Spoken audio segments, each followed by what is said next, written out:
शाळेची फी भरायची आहे, भीक पाहिजे. दादा शाळेची फी भरायची आहे, भीक पाहिजे, भीक.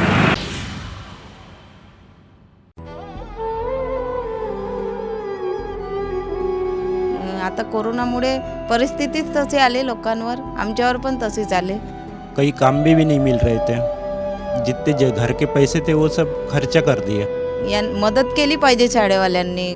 पूरा खाने वाने का वांदा ही रहता था, इलेक्ट्रिक बिल वगैरह वो. फिर अभी बच्चों को स्कूल से निकालने के लिए पैसे भी नहीं थे. तुम भीख मांग के दो या कुछ भी करो, हमको टीसी पैसा चाहिए तभी हम टीसी देंगे. आता कसं करू म्हटलं तर मग भीक मागा म्हटलं त्यांनी. स्कूल के सामने भीख मांग के फिर उनको 2000 रुपये और रुपये, किसी ने 20 रुपये 50 रुपये. शाळेची फी भरायची आहे, शाळेची फी भरायची आहे, भीक पाहिजे. दादा शाळेची फी भरायची आहे, भीक पाहिजे, भीक.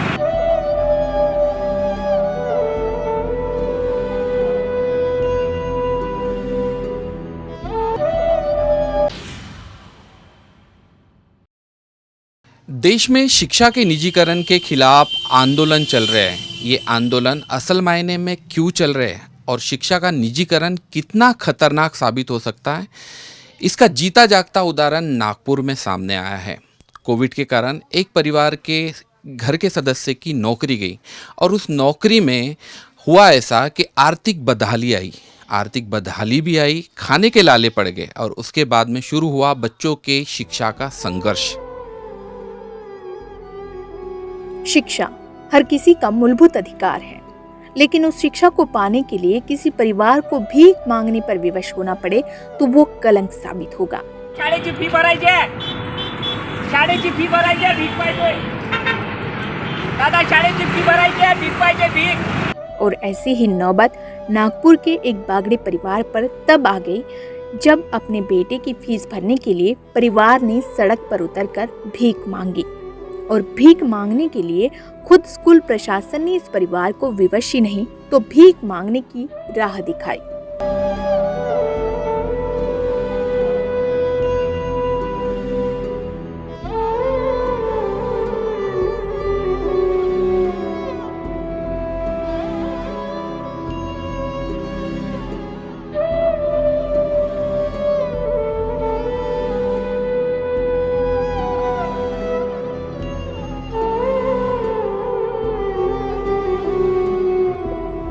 दक्षिण नागपुर के भीमनगर में राजेंद्र बागड़े और संगीता बागड़े की ये कहानी है. शताब्दी चौक स्थित एक निजी स्कूल में इस दंपत्ति का लड़का 5वीं कक्षा में पढ़ता था. लेकिन कोविड के हाहाकार के बाद जब राजेंद्र बागड़े बेरोजगार हो गए तब लड़के की फीस के लिए 9,500 नहीं जुटा पाए.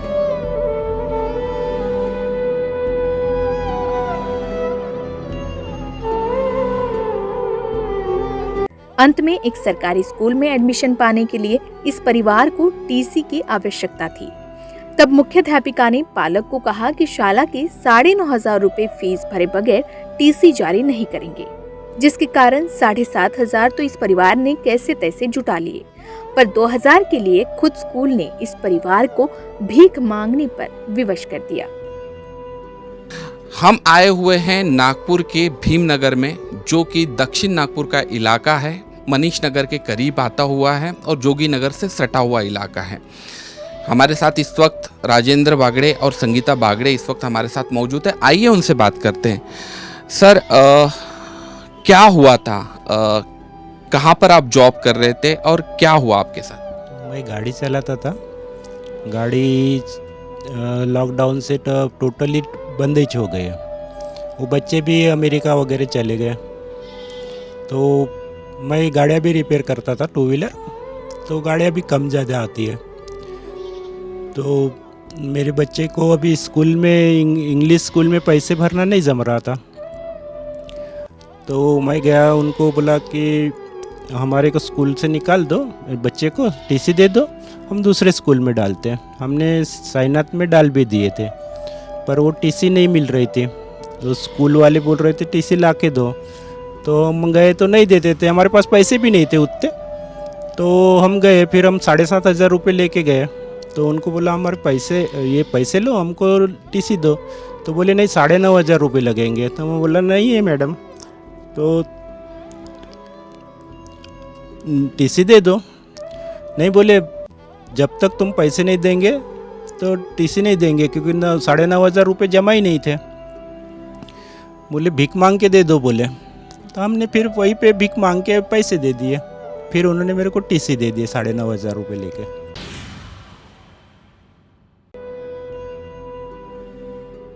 वैसे देखा जाए तो कोविड के पहले वाहन चालक राजेंद्र बागड़े का काम सुचारू रूप से चल रहा था, जिसके कारण पहली से चौथी तक इस परिवार ने सालाना समय पर फीस भरी।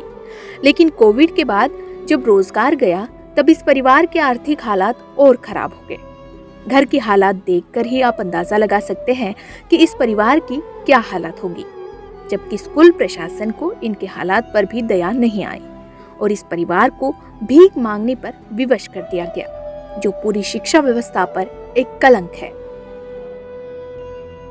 संगीता बागड़े भी हमारे साथ हैं, उनसे भी बात करते हैं। संगीता जी, असल मायने में जब आप वहाँ पर पहुँचती थी क्या कहता था स्कूल प्रशासन और क्या जवाब मिलते थे? मी आधी गेली, मी खूपदा फोन केलं त्यांना की नाही म्हणत तुम्ही पैसे द्या, नाहीतर टीसी नाही देणार। यामुळे माझी तब्येत खराब झाली होती कोरोनामुळे, तर मी 4 महिने तब्येत माझी खराब होती। मग मी सुधारली तर 7,500 घेऊन गेली शाळेमध्ये। तर त्या मॅडम म्हणत आता रेग्युलरवाल्यांना 7,500 आहे, तुम्ही नाही शिकत मुलगा तुमचा, तर तुम्ही 9,500 द्या। तर मी वापस आली आणि अर्ज मागत होते ना, ते काय म्हणतं टीसी काढायला अर्ज द्या म्हणत। तर म्हटलं आम्हाला काही जमत नाही टीसी अर्ज, तर त्या मॅडमलाच म्हटलं तर नाही म्हणत, तिथे काम आम्ही जॉब करतो तर नाही देत। मग मी घरी आली, मग पुन्हा दुसऱ्या दिवशी गेली तर तरी पण नाही देत होते। 7,500 घ्या मॅडम म्हटलं, नंतर तुम्हाला 2,000 देते, तर मॅडम तरी पण नाही ऐकले। मग पुन्हा त्यांना रिक्वेस्ट केली आणि साईनाथवाल्यानं तिथे टाकलं माझ्या मुलाला, तर ते त्यांना रिक्वेस्ट पाठवत होते शाळेमध्ये, तर ते ऐकले नाही त्यांनी, मॅडमनी, मुख्याध्यापिकांनी। तर मी पुन्हा त्यांना म्हटलं मॅडम थोडे तरी देऊ आम्ही तुम्हाला, आमच्या मुलाची टीसी वापस द्या। तर ते तयारच नव्हते। मग आम्हाला त्यांनी आता कसं करू म्हटलं, तर मग भीक मागा म्हटलं त्यांनी। तर मग आम्ही तिथे भीक मागितली शनिवारी। क्या रिक्वेस्ट नहीं किया अपने संचालकों से कि ऐसी ऐसी परिस्थिती है, ऐसा ऐसा हो गया है कोविड के?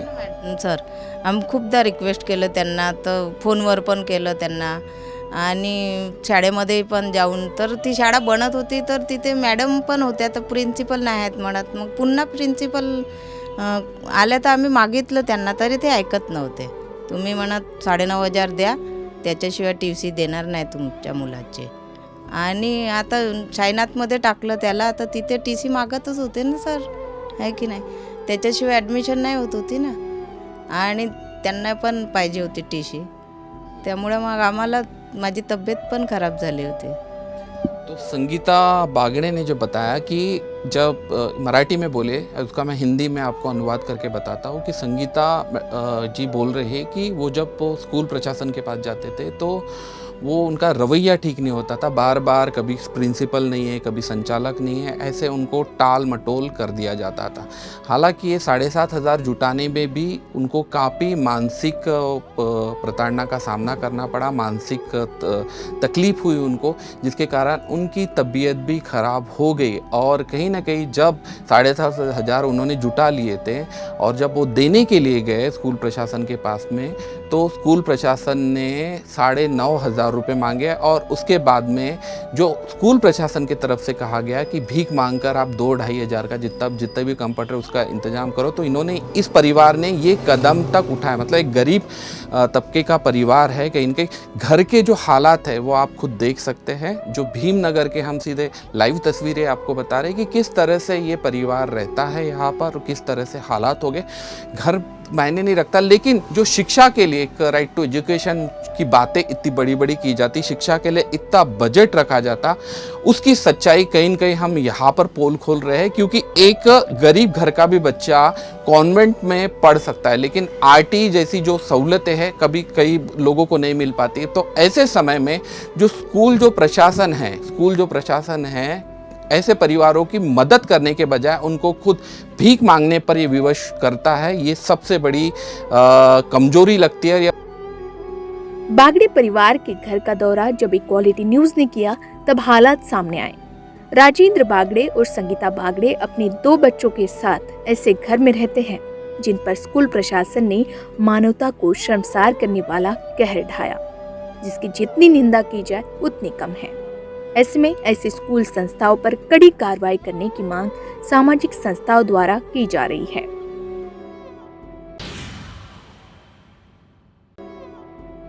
शिक्षण हे सर्वांची मूलभूत आवश्यकता आहे, सर्वांची मूलभूत गरज आहे. पण जेव्हा 2 वर्षापासून कोरोना काळामध्ये प्रत्येकजण घरी बसलेला आहे, तर मला वाटतं मिडल क्लास वर्गांना सर्वात जास्त त्रास झालेला आहे यामध्ये. आणि आत्ता आपण नुकतेच बागडे परिवाराकडे बसलेलो आहोत. यांची मुलं प्रायव्हेट शाळेमध्ये शिकत असताना त्यांच्याकडे पैशांचा अभाव होता. मला वाटतं की शाळेने जर व्यक्ती पैसे भरू शकत नाही आहेत, पॅरेंट्स पैसे भरू शकत नाही आहे, तर त्यांना एकतर फी जी आहे ती माफ करावी किंवा ती कमीत कमी स्टॉलमेंटमध्ये द्यावी, जेणेकरून त्यांना त्रास होणार नाही. पण असं न करता बागडे फॅमिलीच्या मुलं ज्या शाळेमध्ये शिकत होते त्या शाळेमधल्या प्रिन्सिपलनी त्यांना चक्क भीक मागा असं त्यांना म्हटलं गेलं आहे. शिक्षण विभागाने लवकरात लवकर या व्यक्तींवरती ॲक्शन घेतलं पाहिजे आणि बागडे कुटुंबांना जोही मानसिक त्रास झालेला आहे त्यावर त्यांनी ॲक्शन घेऊन मुलांचं शिक्षण फी माफ करायला पाहिजे. बताया जा रहा है कि पालकों को रास्ते पर भीख मांगता देख पुलिस वहां पहुंची। शाला की मुख्याध्यापिका ने पुलिस के सामने भी फीस पूरी भरने की बात कही। पुलिस ने भी मुख्याध्यापिका की जिद के आगे समझौता करने के बजाय कहा कि पालकों को फीस भरनी ही होगी और फीस लेना स्कूल का अधिकार है। लेकिन इस परिवार की माली हालत देखकर आपने अंदाजा लगा ही लिया होगा कि इस परिवार के लिए 2000 रुपए भी जुटाना कितना मुश्किल हो गया होगा। 7,500 बड़ी मशक्क़त से इस परिवार ने जुटाए और जुटाने के बाद में जब ये 7,500 रुपये लेकर स्कूल प्रशासन के पास गए, क्योंकि निजी स्कूल में पढ़ाने की इनकी अभी जो हैसियत जो थी वो कहीं न कहीं ख़त्म हो गई थी और कहीं न कहीं वो सरकारी स्कूल में अपने बच्चों को डालना चाहते थे। ऐसे में टीसी की बहुत अनिवार्यता होती है और वो टीसी नहीं दी गई, जिसके कारण इस परिवार को भीख तक मांगनी पड़ी।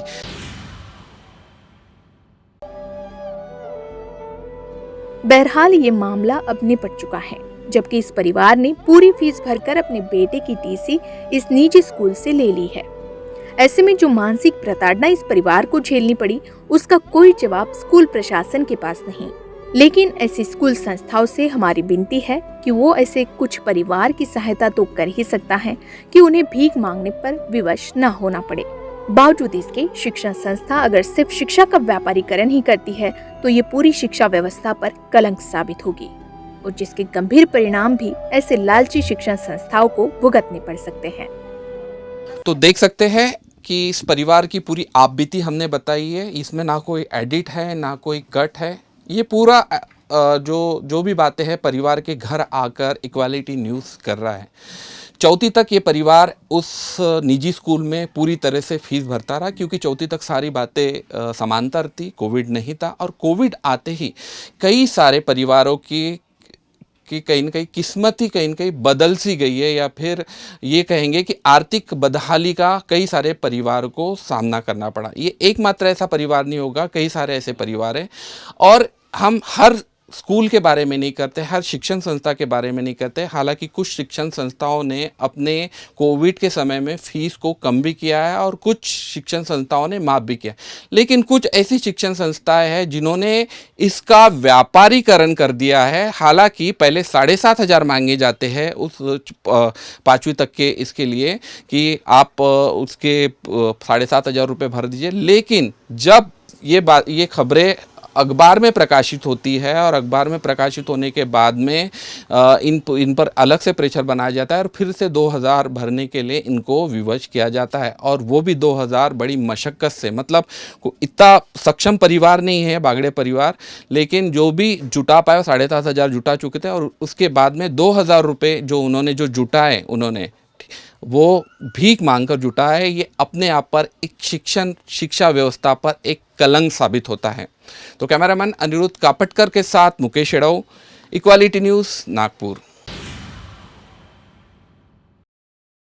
शाळेची फी भरायची आहे, शाळेची फी भरायची आहे, भीक पाहिजे दादा, शाळेची फी भरायची आहे, भीक पाहिजे, भीक. आता कोरोनामुळे परिस्थितीच तशी आली लोकांवर, आमच्यावर पण तशीच आली. कई काम भी नहीं मिल रहे थे, जितने घर के पैसे थे वो सब खर्चा कर दिए. या मदत केली पाहिजे शाळेवाल्यांनी. पूरा खाने वाने का वांदा ही रहता था, इलेक्ट्रिक बिल वगैरह वो. फिर अभी बच्चों को स्कूल से निकालने के लिए पैसे भी नहीं थे. तुम भीख मांग के दो या कुछ भी करो, हमको टीसी पैसा चाहिए तभी हम टीसी देंगे. आता कसं करू म्हटलं तर मग भीक मागा म्हटलं त्यांनी. स्कूल के सामने भीख मांग के फिर उनको 2000 रुपये और रुपये, किसी ने 20 रुपये 50 रुपये. शाळेची फी भरायची आहे, शाळेची फी भरायची आहे, भीक पाहिजे दादा, शाळेची फी भरायची आहे, भीक पाहिजे, भीक.